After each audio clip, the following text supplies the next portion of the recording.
ಸುದೀಪ್ ಅವರು ತಗೊಂಡಿರುವಂತಹ ಕ್ಲಾಸು ಬರೀ ಅಶ್ವಿನಿ ಗೌಡ ಅವರಿಗೆ ಮಾತ್ರ ಅಲ್ಲ. ಅಶ್ವಿನಿ ಗೌಡ ಅನ್ನುವಂತಹ ಕ್ಯಾರೆಕ್ಟರ್ಗಳು ನಮ್ಮ ಸಮಾಜದಲ್ಲಿ ಇನ್ನೂ ನೂರಾರು ಜನಗಳು ಇರ್ತಾರೆ. ಸೊ ಅವರಿಗೆಲ್ಲ ಒಂದು ದೊಡ್ಡ ಲೆಸನ್ ಅಂತಾನೆ ಹೇಳ್ತೇನೆ. ಯಾಕಂದ್ರೆ ಹಲೋ ಎಲ್ರಿಗೂ ನಮಸ್ಕಾರ. ಫೈನಲಿ ಬಿಗ್ ಬಾಸ್ ಸೀಸನ್ 12 ನ ಮೊದಲನೇ ಗ್ರ್ಯಾಂಡ್ ಫಿನಾಲೆ ನಿನ್ನೆ ಮುಗೀತು. ಸೊ ಎಷ್ಟು ಜನ ಕಾಯ್ತಾ ಇದ್ರ ಆ ಒಂದು ಗ್ರ್ಯಾಂಡ್ ಫಿನಾಲಲ್ಲಿ ನಮ್ಮ ಕಿಚ್ಚ ಸುದೀಪ್ ಅವರು ಸರಿಯಾಗಿ ರುಬ್ಬೇಕು, ಸರಿಯಾಗಿ ಕ್ಲಾಸ್ ತಗೊಬೇಕು ಅಂತ ಎಷ್ಟು ಜನ ಕಾತರದಿಂದ ಕಾಯ್ತಾ ಇದ್ರ. ಅದೇ ರೀತಿ ನಮ್ಮ ಕಿಚ್ಚನ ಕ್ಲಾಸ್ ಸಖತ್ ಮಾಸ್ ಅಂತಾನೆ ಹೇಳ್ಬೋದು. ಯಾಕಂದ್ರೆ ಅಷ್ಟು ಒಂದು ಅದ್ಭುತವಾದಂತಹ ಒಂದು ಶೋನ ನಡ್ಸ್ಕೊಡ್ಬೇಕಂದ್ರೆ ಅದಕ್ಕೊಂದು ಪವರ್, ಒಂದು ಕದರ್ ಬೇಕೇ ಬೇಕು. ಅದು ನಮ್ಮ ಕಿಚ್ಚ ಸುದೀಪ್ ಅವರಿಗೆ ಮಾತ್ರ ಸಾಧ್ಯ ಅಂತ ಹೇಳ್ತೀನಿ. ಒಂದಿಷ್ಟು ತೂಕವಾದಂತಹ ಮಾತುಗಳು ಯಾವ ರೀತಿ ಇತ್ತಂದ್ರೆ ಒಂದೊಂದು ಮಾತು ಒಂದೊಂದು ಸ್ಲಿಪ್ಪರ್ ಶಾಟ್ ಅಂತ ಹೇಳ್ಬೇಕು.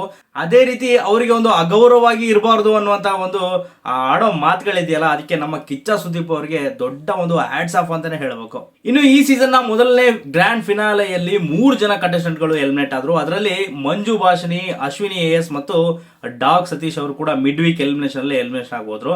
ಅದೆಲ್ಲದೂ ಕೂಡ ತುಂಬಾ ಫೇರ್ ಆಗೇ ಇತ್ತು. ಸೊ ಬಿಗ್ ಬಾಸ್ ನಿರ್ಧಾರ ಕೂಡ ಅದೇ ಆಗಿತ್ತೇನೋ ಗೊತ್ತಿಲ್ಲ, ಬಟ್ ಜನಗಳ ನಿರ್ಧಾರ ಕೂಡ ಅದೇ ಆಗಿತ್ತು. ಇನ್ನು ಈ ಗ್ರ್ಯಾಂಡ್ ಫಿನಾಲಿಯ ಎಲಿಮಿನೇಷನ್ ಅಲ್ಲಿ 3 ಅಭ್ಯರ್ಥಿಗಳು ಗ್ರೇಟ್ ಎಸ್ಕೇಪ್ ಆಗಿದ್ದಾರೆ ಅಂತಾನೆ ಹೇಳ್ತೀನಿ. ಅದರಲ್ಲಿ ಮೊದಲನೇದಾಗಿ ಯಾರಪ್ಪ ಅಂದ್ರೆ ಅದು ನಮ್ಮ ಮಾಳು ಅವರು ಅಂತ ಹೇಳ್ತೀನಿ. ಮಾಳು ಅವರು ಕೂಡ ಎಲ್ಲೂ ಕೂಡ ಸರಿಯಾಗಿ ಕಾಣಿಸ್ಕೊಳ್ಳಲ್ಲ. ತನ್ನ ನಿಲುವನ್ನು ಕೂಡ ಅವರು, ತನ್ನ ಸ್ಟ್ಯಾಂಡ್ ಕೂಡ ಅವರು ತೋರಿಸ್ಕೊಳ್ಳಲ್ಲ ಅಂತ ಹೇಳ್ತೀನಿ. ತನ್ನ ಅಭಿಪ್ರಾಯನ ಹೇಳಕ್ಕೂ ಕೂಡ ತುಂಬಾ ಒಂದು ಎದುರ್ತಾರೆ ಮಾಳು ಅವರು. ಸೊ ಅವರು ಇರುವಂತಹ ರೀತಿ ನೋಡಿದ್ರೆ ಅವರು ಬಿಗ್ ಬಾಸ್ ಮನೆಗೆ ಬಾರ ಅನ್ನೋ ರೀತಿಯಲ್ಲಿ ಅವರು ಓಡಾಡ್ತಾ ಇರ್ತಾರೆ. ಸೊ ಅವರು ಕೂಡ ಒಂದು ಗ್ರೇಟ್ ಎಸ್ಕೇಪ್ ಆದ್ರು ಈ ಫಿನಾಲಿಸ್ಟ್ ಆಗ್ಬಿಟ್ಟು. ಸೊ ಆ ತರ ಇರುವಂತಹ ವ್ಯಕ್ತಿಗಳು ಬಿಗ್ ಬಾಸ್ ಮನೆಗೆ ಒಂದು ದೊಡ್ಡ ಭಾರ ಅಂತಾನೆ ಹೇಳ್ತೀನಿ.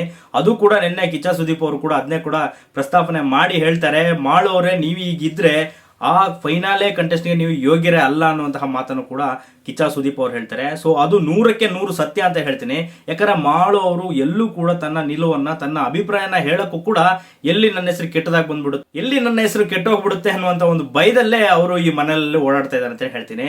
ಇನ್ನು ಜಾನ್ವಿ ಅವರು ಅವರ ಒಂದು ಸ್ಮಾರ್ಟ್ ಪ್ಲೇ ಇಂದ ಅವ್ರು ಏನು ಹೇಳ್ತಾರಲ್ಲ, ಕಿಚ್ಚ ಸುದೀಪ್ ಅವ್ರು ಹೇಳ್ತಾರೆ ಪುಷ್ ಮಾಡ್ತೀನಿ ಅಂತೆ.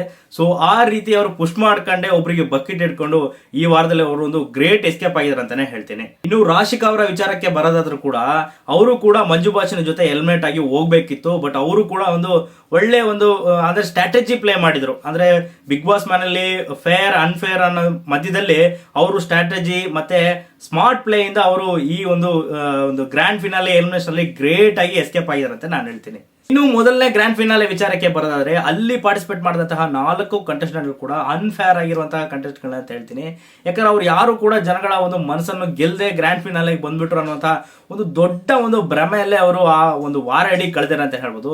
ಅದರಲ್ಲಿ ಮೊದಲನೇದಾಗಿ ಅಶ್ವಿನಿ ಗೌಡ ಅವರಾಗಿರ್ಬೋದು, ಕಾಕ್ರೋಚ್ ಸುದಿ ಅವರಾಗಿರ್ಬೋದು, ಇನ್ನು ಲಾಸ್ಟ್ ಆಗಿ ಬಂದಿರುವಂತಹ ರಾಶಿಕಾ ಅವರಾಗ್ಲಿ ಯಾವುದೇ ರೀತಿಯ ಎಫರ್ಟ್ ಕೂಡ ಹಾಕದೆ ಫಿನಾಲೆಗೆ ಹೋದಂತ, ಅಂದ್ರೆ ಮೊದಲನೇ ಗ್ರ್ಯಾಂಡ್ ಫಿನಾಲೆಗೆ ಹೋದಂತಹ ಮಾಳು ಅವರು ಕೂಡ ಆಗ್ಲಿ ಯಾವುದೇ ರೀತಿಯ ಸೂಟಬಲ್ ಆದಂತಹ ಕಂಟೆಸ್ಟೆಂಟ್ಗಳು ಕೂಡ ಆಗಿರ್ಲಿಲ್ಲ. ಅದು ಈವನ್ ಜನರ ಮನಸ್ಸು ಕೂಡ ಅವರು 4 ಜನನು ಗೆದ್ದಿಲ್ಲ ಅಂತಾನೆ ಹೇಳ್ತೀನಿ. ಮೊದಲನೇದಾಗಿ ಅಶ್ವಿನಿ ಅವರ ವಿಚಾರಕ್ಕೆ ಬರೋದಾದ್ರೆ ಅವರ ಒಂದು ಸೊಕ್ಕು ಯಾವ ಮಟ್ಟಿಗೆ ಇತ್ತಂದ್ರೆ ರಾಜ ಮಾತೆ ಅನ್ನುವಂತಹ ಒಂದು ಮೈಂಡ್ ಸೆಟ್ ಅಲ್ಲೇ ಅವರು ಈ ಮನೆಗೆ ಬಂದ್ಬಿಟ್ಟಿದ್ರು ಅಂತ ಹೇಳ್ತೀನಿ. ಏನ್ ಬೇಕಾದ್ರೆ ಹೇಳಿ, ವರ್ಷ ಪ್ರತಿ ಸೀಸನ್ ಅಲ್ಲೂ ಕೂಡ ಇಂಥ ಒಂದು ಕಂಟೆಸ್ಟೆಂಟ್ ನ ಬಿಗ್ ಬಾಸ್ ಅವರು ಎಲ್ಲಾದ್ರೂ ಹೋಗಿ ದುರ್ಬಿಣಿ ಹಾಕಿ ಹುಡ್ಕೊಂಬಂದು ಕೊಟ್ಬಿಡ್ತಾರೆ ನಮ್ಮ ಜನಗಳಿಗೆ. ಯಾಕಂದ್ರೆ ರೋಸ್ಟ್ ಮಾಡಕ್ಕಂತಾನೆ ಒಂದಿಷ್ಟು ಕಂಟೆಸ್ಟೆಂಟ್ ಗಳನ್ನ ಕರ್ಕೊಂಡ್ಬರ್ತಾರೆ ಬಿಗ್ ಬಾಸ್ ಅವರು. ಅಂತ ಒಂದು ದೊಡ್ಡ ಒಂದು ಪರ್ಫೆಕ್ಟ್ ಆಗಿರುವಂತಹ ಕ್ಯಾಂಡಿಡೇಟ್ ಅಂದ್ರೆ ಅದು ಅಶ್ವಿನಿ ಗೌಡ ಅಂತಾನೆ ಹೇಳ್ತೀನಿ. ಇನ್ನು ನಿಮ್ಗೆ ಇನ್ನೊಂದು ವಿಚಾರ ಅನ್ಸ್ಬೋದು, ಯಾಕೆ ಇವರು ಮೊದಲನೇ ವಾರದಿಂದಾನೇ ಈ ರೀತಿ ಇದಾರಲ್ಲ, ರಾಜಮಾತೆ ಹಾಗೆ ಹೀಗೆ ಸೊಕ್ನಿಂದನೇ ಒಂದು ಸ್ಟ್ಯಾಂಡರ್ಡ್ ಆಗಿ ಒಂದು ಆಟಿಟ್ಯೂಡ್ ಇಂದ ಇರ್ತಾರಲ್ಲ, ಅವಾಗಲೇ ಇವ್ರನ್ನ ಸರಿಪಡಿಸಬಹುದಿತ್ತಲ್ಲ ಅಂತ ನೀವು ಬಿಗ್ ಬಾಸ್ ನು ಕೇಳ್ಬೋದು, ಅಥವಾ ನಮ್ಮ ಕಿಚ್ಚ ಸುದೀಪ್ ಕೂಡ ನೀವು ಕೇಳ್ಬೋದು. ಬಟ್ ಕಿಚ್ಚ ಸುದೀಪ್ ಅವರ ಮನಸ್ಥಿತಿ ಆಗ್ಲಿ, ಬಿಗ್ ಬಾಸ್ ಅವರ ಒಂದು ಸ್ಟ್ಯಾಂಡರ್ಡ್ ಯಾವ ರೀತಿ ಇರುತ್ತೆ ಅಂದ್ರೆ, ಈ ಕುರಿ ಏನಿರುತ್ತೆ, ಕುರಿನ ಹರಕೆ ಕುರಿ ಕೊಬ್ಬಿ ದೊಡ್ಡದ ಆದ್ಮೇಲೆ ಅದನ್ನ ಕಡೆಗೆ ಕರ್ಕೊಂಡು ಹೋಗ್ತಾರೆ. ಅದೇ ರೀತಿನೇ ಬಿಗ್ ಬಾಸ್ ಅವರು ಕೂಡ ಅಶ್ವಿನಿ ಅವರು ಇಷ್ಟು ಬೇಕಾದ್ರೆ ಕೊಬ್ಬಿ ಆದ್ಮೇಲೆ ಅವ್ರನ್ನ ಕೊಬ್ಬನ ಇಳಿಸೋಣ ಅನ್ನುವಂತಹ ಒಂದು ಮನಸ್ಥಿತಿನ ಬಿಟ್ಟು ಹಿಡಿಯೋದಂತ ಹೇಳ್ತಾರಲ್ಲ, ಆ ರೀತಿ. ಯಾಕಂದ್ರೆ ಸ್ಟಾರ್ಟಿಂಗ್ ಅಲ್ಲೇ ಅವ್ರನ್ನ ಸರಿಪಡಿಸ್ಬಿಟ್ರೆ ಅವರ ಒಂದು ಒರಿಜಿನಲ್ ಕ್ಯಾರೆಕ್ಟರ್ ಹೊರಗೆ ಬರೋದಿಲ್ಲ.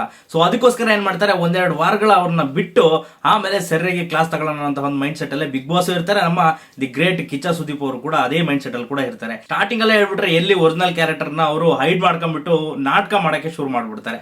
ಹಾಗಾಗಿ ಅವ್ರನ್ನ ಬಿಟ್ಟು ಹಿಡಿಬೇಕು ಅನ್ನೋದು ಒಂದು ದೊಡ್ಡ ಒಂದು ಒಳ್ಳೆ ಕಾನ್ಸೆಪ್ಟ್ ಅಂತಾನೆ ಹೇಳ್ತೀನಿ. ಇನ್ನು ಕಿಚ್ಚ ಸುದೀಪ್ ಅವರು ತಗೊಂಡಿರುವಂತಹ ಕ್ಲಾಸು ಬರೀ ಅಶ್ವಿನಿ ಗೌಡ ಅವರಿಗೆ ಮಾತ್ರ ಅಲ್ಲ, ಅಶ್ವಿನಿ ಗೌಡ ಅನ್ನುವಂತಹ ಕ್ಯಾರೆಕ್ಟರ್ಗಳು ನಮ್ಮ ಸಮಾಜದಲ್ಲಿ ಇನ್ನೂ ನೂರಾರು ಜನಗಳು ಇರ್ತಾರೆ. ಸೊ ಅವರಿಗೆಲ್ಲ ಒಂದು ದೊಡ್ಡ ಲೆಸನ್ ಅಂತಾನೆ ಹೇಳ್ತೇನೆ. ಯಾಕಂದ್ರೆ ಒಬ್ಬ ವ್ಯಕ್ತಿನ ಬಟ್ಟೆಯಿಂದ ಆಗ್ಲಿ, ಅವರ ಕಲರ್ ಇಂದ ಆಗ್ಲಿ, ಅವರ ಒಂದು ಸ್ಟ್ಯಾಂಡರ್ಡ್ ಇಂದ ಆಗ್ಲಿ ಅಳಿಬೇಕಂತ ನೋಡಿದ್ರೆ ಅಂತ ಒಂದು ವ್ಯಕ್ತಿಗಳಿಗೆ ಪಾಠ ಎಲ್ಲರೂ ಹೋಗಿ ಕೊಡಕ್ಕಾಗಲ್ಲ. ಬಟ್ ಇಂಥ ಒಂದು ಶೋಗಳಲ್ಲಿ ಅಂತ ಒಂದು ಕ್ಯಾರೆಕ್ಟರ್ಗಳು ಹೊರಬಿದ್ದಾಗ ಸೊ ನಾವು ಕೂಡ ಆ ರೀತಿ ಒಂದು ಯೋಚನೆನ ಮಾಡಬಾರ್ದು ಅನ್ನುವಂತಹ ಒಂದು ಲೆಸನ್ ನ ಒಂದು ಈ ಶೋ ಅಲ್ಲಿ ಕಿಚ್ಚ ಸುದೀಪ್ ಅವರು ಅಂತ ವ್ಯಕ್ತಿಗಳಿಗೆ ಕಲಿಸಿದಾರೆ ಅಂತಾನೆ ಹೇಳ್ತೇನೆ. ಇನ್ನು ಫೈನಲ್ ಆಗಿ ಈ ಸೀಸನ್ ನ ಒಂದು ಸೆಂಟರ್ ಆಫ್ ಅಟ್ರಾಕ್ಷನ್ ಅಂದ್ರೆ ಅದು ನಮ್ಮ ರಕ್ಷಿತಾ ಶೆಟ್ಟಿ ಮತ್ತೆ ಗಿಲ್ಲಿ ನಟ ಅಂತಾನೆ ಹೇಳ್ಬೋದು. ಸೊ ರಕ್ಷಿತಾ ಶೆಟ್ಟಿ ಅವರ ವಿಚಾರಕ್ಕೆ ಬರೋದಾದ್ರೆ ಆ ಒಂದು ಹುಡುಗಿ ಮೆಣಸಿನಕಾಯಿ ಪಟಾಕಿ ಅಲ್ಲ ಗುರು, ಅದು ಒಂದು ದೊಡ್ಡ ಹಠ ಬಾಂಬ್ ಅಂತಾನೆ ಹೇಳ್ತೀನಿ. ಯಾಕಂದ್ರೆ ಆ ಒಂದು ಈ ಚಿಕ್ಕ ವಯಸ್ಸಿನಲ್ಲೇ ಇಷ್ಟೊಂದು ಒಂದು ಮೆಚುರಿಟಿ ಆಗಿ ಮಾತಾಡುವಂತಹ ಒಂದು ಕಂಟೆಸ್ಟೆಂಟ್ ಅಂದ್ರೆ ಅದು ಬಿಗ್ ಬಾಸ್ ಮನೆಯಲ್ಲಿ ರಕ್ಷಿತಾ ಶೆಟ್ಟಿ ಒಬ್ಬರೇ ಅಂತ ಹೇಳ್ತೀನಿ. ಯಾಕಂದ್ರೆ ಬೇರೆ ಒಬ್ರು ಕೂಡ ಒಂದು ಅಷ್ಟು ತೂಕವಾದಂತಹ ಅಷ್ಟು ವ್ಯಾಲ್ಯೂಡ್ ಆಗಿರುವಂತಹ ಪಾಯಿಂಟ್ ನ ಮಾತಾಡ್ತಾ ಇಲ್ಲ ಆ ಬಿಗ್ ಬಾಸ್ ಮನೆಯಲ್ಲಿ. ಬಟ್ ರಕ್ಷಿತಾ ಶೆಟ್ಟಿ ಅವರು ಮಾತಾಡುವಂತಹ ಒಂದೊಂದು ಮಾತು, ಮೈನ್ಯೂಟ್ ಮಾತುಗಳು ಕೂಡ ಅಷ್ಟು ಒಂದು ವ್ಯಾಲ್ಯೂ ಆಗಿರುತ್ತೆ ಅಂತ ಹೇಳ್ಬೋದು. ಸೊ ನಿನ್ನೆ ಕೂಡ ಕಿಚ್ಚನ ಪಂಚಾಯತಿಯಲ್ಲಿ ಅಶ್ವಿನಿ ಅವರಿಗೆ ಒಂದು ಮಾತನ್ನ ಹೇಳ್ತಾರೆ, ಇವರಿಗೆ ಬಾಲ್ ಹಾಕಕ್ಕೆ ಧನುಷ್ ಅವರು ಬೇಕು, ಮೆಡಲ್ ಹಾಕಕ್ಕೆ ಮಾತ್ರ ದಾನವಿನ ಹುಡ್ಕೊಂಡು ಹೋಗ್ತಾರೆ ಅಂತ ಹೇಳ್ಬಿಟ್ಟು. ಸೊ ಇಂಥ ಒಂದು ಮಾತನ್ನ ನಾನು ಹೇಳ್ಬೇಕಂದ್ರೆ ಕಿಚ್ಚ ಸುದೀಪ್ ಅವರು ಕೂಡ ಅದನ್ನ ಯೋಚನೆ ಮಾಡಿರಲ್ಲ ಅಂತಾನೆ ಹೇಳ್ತೀನಿ. ಯಾಕಂದ್ರೆ ಅಲ್ಲಿರುವಂತಹ ಕಂಟೆಸ್ಟೆಂಟ್ ಕೂಡ ಅದ್ರ ಬಗ್ಗೆ ಯೋಚನೆ ಮಾಡಿರಲ್ಲ. ಇವನ್ ಯಾಕೆ ನಾವು ಕೂಡ ಒಂದು ಬಿಗ್ ಬಾಸ್ ನ ನೋಡ್ತಾ ಇದೀವಿ, ನಮಗೂ ಕೂಡ ಆ ಪಾಯಿಂಟ್ಗಳು ನಮಗೆ ಮೈಂಡ್ ಅಲ್ಲಿ ಬಂದಿಲ್ಲ ಅಂತ ಹೇಳ್ತೀನಿ. ಬಟ್ ಆ ಒಂದು ಸಣ್ಣ ಹುಡುಗಿ ಅದನ್ನ ಮೈನ್ಯೂಟ್ ಆಗಿ ಅದನ್ನ ಒಂದು ನೋಡ್ತಾ ಇದೆ ಅಂದ್ರೆ ಆ ಹುಡುಗಿಯಲ್ಲಿರುವಂತಹ ಮೆಚುರಿಟಿ ಎಷ್ಟು ದೊಡ್ಡದಾಗಿರುತ್ತೆ ಅಂತ ನೀವೇ ಯೋಚನೆ ಮಾಡಿ. ಇನ್ನೊಂದು ವಿಚಾರ ರಕ್ಷಿತಾ ಅವ್ರ ಬಗ್ಗೆ ಹೇಳಲೇಬೇಕಾಗುತ್ತೆ. ಯಾಕಂದ್ರೆ ರಕ್ಷಿತಾ ಅವರು ನಮಗೆ ಎಂಟೈರ್ ಕರ್ನಾಟಕದಲ್ಲಿ ಈ ಬಿಗ್ ಬಾಸ್ ಸೀಸನ್ 12 ಅಲ್ಲಿ ಅವರು ಸಪರೇಟ್ ಆಗಿ ನಮಗೆ ಕಾಣ್ತಾರೆ. ಒನ್ಲಿ ರೀಸನ್ ಬಿಹೈಂಡ್ ಏನಪ್ಪಾ ಅಂದ್ರೆ ಅವರು ಅವರ ಒಂದು ಆಟನ ಅಷ್ಟು ಫೇರ್ ಆಗಿ ಆಡ್ತಾ ಹೋಗ್ತಾರೆ. ಎಲ್ಲೂ ಕೂಡ ಅವರು ಗಾಸಿಪ್ ಮಾಡಲ್ಲ, ಮತ್ತೆ ಅವರ ಡಿಸಿಷನ್ ನ ಎಲ್ಲೂ ಕೂಡ ಇನ್ನೊಬ್ರಿಗೋಸ್ಕರ ಅವರು ಚೇಂಜ್ ಮಾಡಲ್ಲ. ಅವರ ಮನಸ್ಥಿತಿನ ಯಾರೋ ಒಬ್ರು ಬಂದು ಇನ್ಫ್ಲುಯೆನ್ಸ್ ಮಾಡ್ತಾರೆ ಸುಮಾರು ಜನ. ಯಾಕಂದ್ರೆ ಸಣ್ಣ ಹುಡುಗರು, ಸಣ್ಣ ಮಕ್ಕಳು ಅಂದ್ರೆ ಅವರಿಗೆ ಒಂದಿಷ್ಟು ಬುದ್ಧಿಮತ್ತೆ ಹೇಳಕ್ಕಂತಾನೆ 4 ಜನ ಬರ್ತಾರೆ. ಈ ಬಿಗ್ ಬಾಸ್ ಅಲ್ಲೂ ಕೂಡ ಅವರಿಗೆ ಬುದ್ಧಿಮತ್ತ ಹೇಳಕ್ಕೆ ಬರ್ತಾರೆ. ಬಟ್ ಅವರು ಯಾವುದೇ ರೀತಿ ಇನ್ಫ್ಲುಯೆನ್ಸ್ ಆಗದೆ ಅವರ ಡಿಸಿಷನ್ಗೆ ಅವ್ರು ನಿಲ್ತಾರಲ್ಲ, ಅದು ರಕ್ಷಿತಾ ಅವರ ಒಂದು ಸ್ಟ್ರಾಂಗ್ ಆಗಿರುವಂತಹ ಮೆಂಟಾಲಿಟಿ ಅಂತಾನೆ ಹೇಳ್ತೀನಿ. ಸೊ ನೀವು ಕಂಪೇರ್ ಮಾಡಿ ನೋಡಿದ್ರೆ ಅಂತ ಮೆಂಟಾಲಿಟಿ ಬಿಗ್ ಬಾಸ್ ಮನೆಯಲ್ಲಿ ಈ ಸೀಸನ್ ಅಲ್ಲಿ ಬೇರೆ ಯಾರಿಗೂ ಕೂಡ ಇಲ್ಲ ಅಂತಾನೆ ಹೇಳ್ತೀನಿ. ಇನ್ನು ಗಿಲ್ಲಿ ನಟ ವಿಚಾರಕ್ಕೆ ಬರೋದಾದ್ರೆ one of the smartest player ಅಂತ ಹೇಳಿದ್ರೆ ಅದು ಬಿಗ್ ಬಾಸ್ ಮನೆಯಲ್ಲಿ ರಕ್ಷಿತಾ ಶೆಟ್ಟಿ ಅವ್ರನ್ನ ಬಿಟ್ರೆ ಅದು ಗಿಲ್ಲಿ ನಟ ಅಂತ ಹೇಳ್ಬೋದು. ಯಾಕಂದ್ರೆ ಅವರು ಕೂಡ ಸ್ಟಾರ್ಟಿಂಗ್ ಅಲ್ಲೇ ಒಂದು ವಿಷಯಗಳೆಲ್ಲ ಅವರು ಕೂಡ ಎಡವಿದ್ರು. ಎಲ್ಲಿ ಒಂಥರ ಅನ್ಫೇರ್ ಆಗಿ ಮಾತಾಡೋದು, ಡಬಲ್ ಸ್ಟ್ಯಾಂಡರ್ಡ್ ಆಗಿ ಮಾತಾಡೋದು, ಆ ರೀತಿ ಎಲ್ಲ ಇದ್ರು. ಬಟ್ ಗಿಲ್ಲಿ ನಟ ಯಾವಾಗ ಒಂದು ಪಿಕಪ್ ಆಗ್ತಾರೆ ಅಂದ್ರೆ ಇಲ್ಲಿರುವಂತಹ ಎಲ್ಲಾ ಕ್ಯಾರೆಕ್ಟರ್ಗಳನ್ನ ಅವರು ಗಿಲ್ಲಿ ನಟ ಅಬ್ಸರ್ವ್ ಮಾಡ್ತಾ ಹೋಗ್ತಾರೆ. ಯಾರು ಚೆನ್ನಾಗಿ ಮಾತಾಡ್ತಿದ್ದಾರೆ, ಯಾರು ಡೈರೆಕ್ಟು, ಯಾರು ಇಂಡೈರೆಕ್ಟು, ಯಾರು ಗಾಸಿಪ್, ಯಾರು ಒಂದು ಮ್ಯಾನ್ಪುಲೇಟ್ ಮಾಡ್ತಾ ಇದಾರೆ ಅನ್ನುವಂಥ ವಿಚಾರನ ಗಿಲ್ಲಿ ನಟ ಅಷ್ಟು ಸೂಕ್ಷ್ಮವಾಗಿ ಅಬ್ಸರ್ವ್ ಮಾಡ್ತಾರೆ. ಅಷ್ಟು ಸೂಕ್ಷ್ಮವಾಗಿ ಅಬ್ಸರ್ವ್ ಮಾಡಿದ್ದಕ್ಕೆ ಗಿಲ್ಲಿ ನಟ ಅವರು ಈ ವಾರದಲ್ಲಿ ರಕ್ಷಿತಾ ಪರ ನಿಂತು ನಮ್ಮ ಗ್ರೇಟ್ ಕಿಚ್ಚನ ಕೈಯಿಂದ ಒಂದು ಕಿಚ್ಚನ ಚಪ್ಪಾಳೆನ ಮೊದಲನೇ ಬಾರಿಗೆ ತಗೊಳ್ತಾರೆ. ಸೊ ಗಿಲ್ಲಿ ನಟ ಕೂಡ ಅಷ್ಟೇ ಒಂದು ಅದ್ಭುತವಾಗಿರುವಂತಹ ಒಂದು ಪರ್ಫಾರ್ಮೆನ್ಸ್ ನ ಮಾಡ್ತಾ ಇದ್ದಾರೆ. ಅಂದ್ರೆ ಅವರ ಕ್ಯಾರೆಕ್ಟರ್ ಇಲ್ಲಿ ನಮಗೆ ಪರ್ಫಾರ್ಮೆನ್ಸ್ ಅಂತ ಹೇಳ್ಬೋದು. ಅವ್ರು ತಗೊಳ್ಳುವಂತಹ ಸ್ಟ್ಯಾಂಡರ್ಡ್, ಅವ್ರು ತಗೊಳ್ಳುವಂತಹ ಒಂದು ನಿಲುವೇ ನಮಗೆ ಒಂದು ದೊಡ್ಡ ಔಟ್ಪುಟ್ ಆಗಿ ಹೊರಗೆ ಬರುತ್ತೆ ಒಬ್ಬೊಬ್ಬ ವ್ಯಕ್ತಿಗಳಿಂದ ಅಂತಾನೆ ಹೇಳ್ತೀನಿ. ಇನ್ನು ಈ ಮನೆಯಲ್ಲಿ ಒಂದಿಷ್ಟು ಅಭ್ಯರ್ಥಿಗಳು ಕೂಡ ಇನ್ನೂ ಚೆನ್ನಾಗಿ ಆಡ್ತಾ ಇದ್ದಾರೆ. ಅದರಲ್ಲಿ ಮೊದಲನೇದಾಗಿ ಹೇಳ್ಬೇಕಂದ್ರೆ ಅದು ಧ್ರುವಂತ್ ಅಂತ ಹೇಳ್ತೀನಿ. ಧ್ರುವಂತೂ ಕೂಡ ಒಂದಿಷ್ಟು ಫೇರ್ ಆಗಿ ಡಿಸಿಷನ್ ತಗೊಳ್ತಾರೆ. ಅವರ ಓನ್ ಡಿಸಿಷನ್ ಇಂದ ಅವರು ಸ್ಟ್ಯಾಂಡ್ ಆಗಿ ನಿಲ್ತಾರೆ ಅಂತ ಹೇಳ್ತೀನಿ. ಅವರ ಒಂದು ಕ್ಯಾರೆಕ್ಟರ್ ಕೂಡ ತುಂಬಾ ಚೆನ್ನಾಗಿದೆ. ಬಟ್ ಒಂದಿಷ್ಟು ಅವರು ಪಾಲಿಸ್ಟ್ ಆಗಿ ಆಗ್ಬೇಕು ಇನ್ನು ಮುಂದಿನ ದಿನಗಳಲ್ಲಿ. ಅಂದ್ರೆ ಪಾಲಿಸ್ಟ್ ಅಂತ ಹೇಳಿದ್ರೆ ಅವರು ಒಂದು ಅರ್ಥಕೊಂಡು ಗೇಮ್ ನ ಆಡಬೇಕು. ಯಾರು ಫೇರ್, ಯಾರು ಅನ್ಫೇರ್ ಅನ್ನೋದನ್ನ ಅರ್ಥಕೊಂಡು ಅವರ ಡಿಸಿಷನ್ ನ ತಕೊಂಡು ಆಡಿದ್ರೆ ಅವರು ಕೂಡ ಒಂದು ಉತ್ತಮ ಪ್ಲೇಯರ್ ಅಂತಾನೆ ಹೇಳ್ತೀನಿ. ಅದಕ್ಕೋಸ್ಕರನೇ ಕಿಚ್ಚ ಸುದೀಪ್ ಅವರು ಒಂದಲ್ಲ ಎರಡಲ್ಲ ಹೋದ ವಾರನು ಈ ವಾರನು ಅವರಿಗೆ ಒಂದಿಷ್ಟು ಟಿಪ್ಸ್ ಗಳನ್ನ ಕೊಟ್ಟು ಅವ್ರನ್ನ ಮೇಲೆತ್ತುವಂತಹ ಕೆಲಸಗಳನ್ನ ಮಾಡ್ತಾ ಇದ್ದಾರೆ. ಜೆನ್ಯೂನ್ ಆಗಿ ನನ್ನ ಒಂದು ಪರ್ಸನಲ್ ಒಪಿನಿಯನ್ ಏನಪ್ಪಾ ಅಂದ್ರೆ ಅದು ಧ್ರುವಂತ್ ಅವರು ಕೂಡ ಒಂದು ಸೂಪರ್ ಆದಂತಹ ಪ್ಲೇಯರ್ ಅಂತಾನೆ ಹೇಳ್ತೀನಿ. ಇನ್ನು ಬೇರೆ ಯಾರು ಇಲ್ವಾ ಅಂತ ನೀವು ನನ್ನ ಹತ್ರ ಕೇಳಿದ್ರೆ ಇದಾರೆ. ಕಾವ್ಯ ಆಗ್ಲಿ, ಅಭಿಷೇಕ್ ಆಗ್ಲಿ, ಧನುಷ್ ಆಗ್ಲಿ, ಮತ್ತೆ ಕಾಕ್ರೋಚ್ ಸುದಿ ಅವರಾಗ್ಲಿ, ಬೇರೆ ಎಲ್ಲರೂ ಒಂದಿಷ್ಟು ಒಳ್ಳೊಳ್ಳೆ ಪ್ಲೇಯರ್ಗಳು ಇದ್ದಾರೆ. ಅವರಲ್ಲಿ ಯಾವ ರೀತಿ ಇದಾರೆ ಅಂತ ನೋಡಿದ್ರೆ ಅವರೆಲ್ಲ ವೀಕ್ಷಕರಾಗಿ ಇದ್ದಾರೆ ಅಂತಾನೆ ಹೇಳ್ತೀನಿ. ಹೇಗೆ ನಾವು ಹೊರಗಡೆಯಿಂದ ನೋಡ್ತಿದೀವಿ, ಅವರು ಲೈವ್ ಆಗಿ ಒಳಗಡೆಯಿಂದ ನೋಡ್ತಿದ್ದಾರೆ. ಬಿಟ್ರೆ ಅವ್ರು ಯಾವುದೇ ರೀತಿಯ ಒಂದು ಪಾರ್ಟಿಸಿಪೇಷನ್ ಇರೋದಿಲ್ಲ ಅಂತಾನೆ ಹೇಳ್ತೀನಿ.